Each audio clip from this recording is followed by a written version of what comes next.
ناظرین یہ آپ کلپ دیکھیے گا، میں اس پہ بات کرتا ہوں۔ سوال یہ ہے کہ کچھ لوگ جو ہوتے ہیں وہ اپنے آپ کو کہتے ہیں مسلم میں ہیں، لیکن ان کے عقائد ایسے ہوتے ہیں جیسے کراچی کے محمد شیخ صاحب بھی اس طرح کے کچھ ہیں۔ وہ نبی صلی اللہ علیہ وسلم یا باقی انبیاء کرام علیہ السلام کے فزیکل وجود کو نہیں مانتے یا احمدیہ حضرات ہیں، تو کیا ان کے پیچھے کبھی کہیں ان کے پاس گئے ہوں تو ان کے پیچھے کیا نماز پڑھ سکتے ہیں کیونکہ وہ اپنے آپ کو مسلم کہتے ہیں؟ تو بے تکلف نماز پڑھیے۔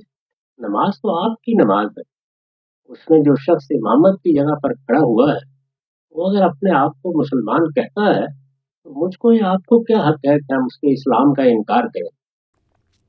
ناظرین یہ آپ نے کلپ دیکھا ہے جاوید احمد غامدی صاحب کا۔ جاوید احمد غامدی صاحب نے اپنے آفیشیل چینل کے اوپر اس کو نشر کیا ہے، اور اس میں غامدی صاحب یہ بتانا چاہ رہے ہیں کہ چاہے وہ کوئی بھی ہو اور وہ ہمارے ایمانیات میں سے کسی بھی چیز کا انکار کر دے، لیکن اگر وہ یہ لیبل لگا رہا ہے، وہ یہ دعویٰ کر رہا ہے کہ میں مسلمان ہوں، تو ہم اس کو مسلمان ہی کہیں گے، کسی کو کوئی حق نہیں ہے کہ اس کو کافر کہے۔ اچھا، یہ جاوید احمد غامدی صاحب نے اچھا سوال کے اندر یہ پوچھا گیا ان سے کہ بھئی بہت سارے ایسے لوگ ہیں جو بہت سارے انبیاء کا، ایون کہ اللہ کے نبی حضرت محمد صلی اللہ علیہ وسلم کا بھی فزیکل وجود نہیں مانتے، تو صریح یعنی نبوت کا انکار ہے۔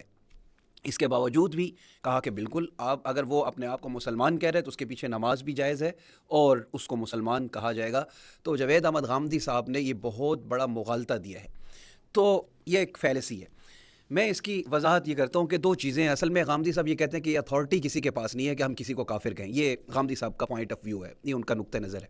وہ اکثر اس کو کہا کرتے ہیں کہ پوائنٹ آف ویو یہ ہے ان کا کہ یہ اتھارٹی کسی کے پاس نہیں ہے کسی کو کافر کہنے کی، کسی کو غیر مسلم کہنے کی اتھارٹی اللہ اور اس کے رسول کے پاس ہے۔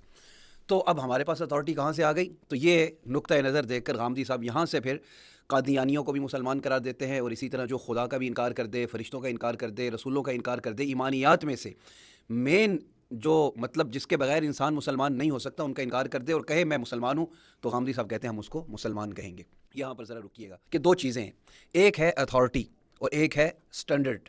سٹینڈرڈ اور اتھارٹی میں فرق ہوا کرتا ہے۔ ہم نے کب کہا ہے کہ ہمارے پاس اتھارٹی، ہم کسی کو کافر کہیں کسی کو مسلمان کہیں، یہ اتھارٹی ہمارے پاس نہیں ہے، یہ کسی اور کے پاس نہیں ہے۔ سٹینڈرڈ اللہ اور اس کے رسول نے ہمیں دیا ہے کہ یہ سٹینڈرڈ ہے، یہ ایمانیات ہیں۔ اب اس پہ پرکھا جائے گا کہ بھئی یہ جو ان ایمانیات کے اوپر ایمان لے کر آ رہا ہے اس کو تو مسلمان کہا جائے گا۔ اگر جو ان ایمانیات میں سے کسی ایک کا بھی انکار کرے گا، وہ چاہے 10,000 مرتبہ اپنے آپ کو مسلمان کہے، اس کو مسلمان نہیں کہا جائے گا۔ اس کو اللہ نے قرآن میں عیسائیت کے بارے میں کہا کہ وہ اپنے آپ کو کیا کہتے ہیں؟ اہل ایمان کہتے تھے، لیکن اللہ تعالیٰ نے کیا فرمایا کہ ان کو کافر قرار دیا ان کے عقیدے کی وجہ سے۔ اللہ ثالث ثلاثہ، اس عقیدے کی بنیاد کے اوپر اللہ نے ان کو کہا یہ کافر ہے، انہوں نے کفر کیا ہے۔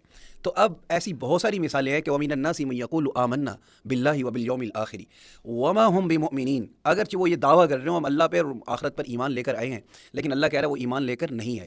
صرف دعوے کے اوپر ایمان کا، اسلام کا فیصلہ نہیں کیا جائے گا۔ سٹینڈرڈ اللہ نے ہمیں دے دیا ہے، اب اس سٹینڈرڈ پہ پرکھا جائے گا کہ قرآن پہ ایمان لانا ضروری ہے، قرآن کی ہر آیت پر، ہر حرف کے اوپر ایمان لانا ضروری ہے۔ اب قرآن کی آیات کا کوئی انکار کرے اور خاتم النبیین کے عقیدے کا انکار کرے اور کہے کہ مرزا غلام قادیانی بھی نبی تھا، تو آپ اس کو کہیں گے کہ آپ اپنے آپ کو مسلمان کہہ رہے ہیں تو ہم آپ کو مسلمان کہیں گے۔ یہ ایسا نہیں ہے۔ دین کے ساتھ مذاق مت کیجیے، دین کا کھلواڑ مت کیجیے۔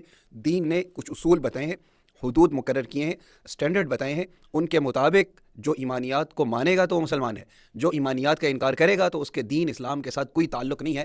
مسیلمہ کذاب اپنی اذانوں میں اشہد ان محمد رسول اللہ کہا کرتا تھا، غامدی صاحب کہا کرتا تھا، لیکن حضرت ابوبکر صدیق رضی اللہ تعالیٰ عنہ نے اس کے خلاف جو جنگ کی ہے اور کتنے حفاظ صحابہ اس میں شہید ہوئے ہیں۔ مسیلمہ کذاب نے کیا کہا تھا کہ میں بھی رسول ہوں، یہ کہا تھا نا میں بھی رسول ہوں، اور آپ صلی اللہ علیہ وسلم کی نبوت کو بھی کہا تھا کہ میں مانتا ہوں لیکن میں بھی رسول ہوں۔ تو لیکن اجماع یہی ہے امت کا کہ جو عقیدے میں بگاڑ آئے گا، ختم نبوت کا انکار کرے گا، اس کو برداشت نہیں کیا جا سکتا، کسی صورت اس کو مسلمان نہیں کہا جا سکتا۔ اور جو مسلمان نہیں ہے، جو دائرہ اسلام سے خارج ہے، جو کافر ہے، اس کے پیچھے نماز نہیں ہو سکتی۔ اجماعی عقیدہ ہے۔ آپ کس طرح کی باتیں کر رہے ہیں غامدی صاحب؟ اتنا بھی آپ نہ گریں کہ اسلام کا کھلواڑ بنا دیں، اسلام کا مذاق بنا دیں اور اسلام کے اوپر آپ اپنی مرضی سے کچھ بھی کہتے چلے جائیں اور لوگ آپ کو فالو کرتے چلے جائیں۔ تو آپ کی عقل پر بھی حیران ہوں اور آپ کو فالو کرنے والی عقل کے اوپر میں زیادہ حیران ہوں۔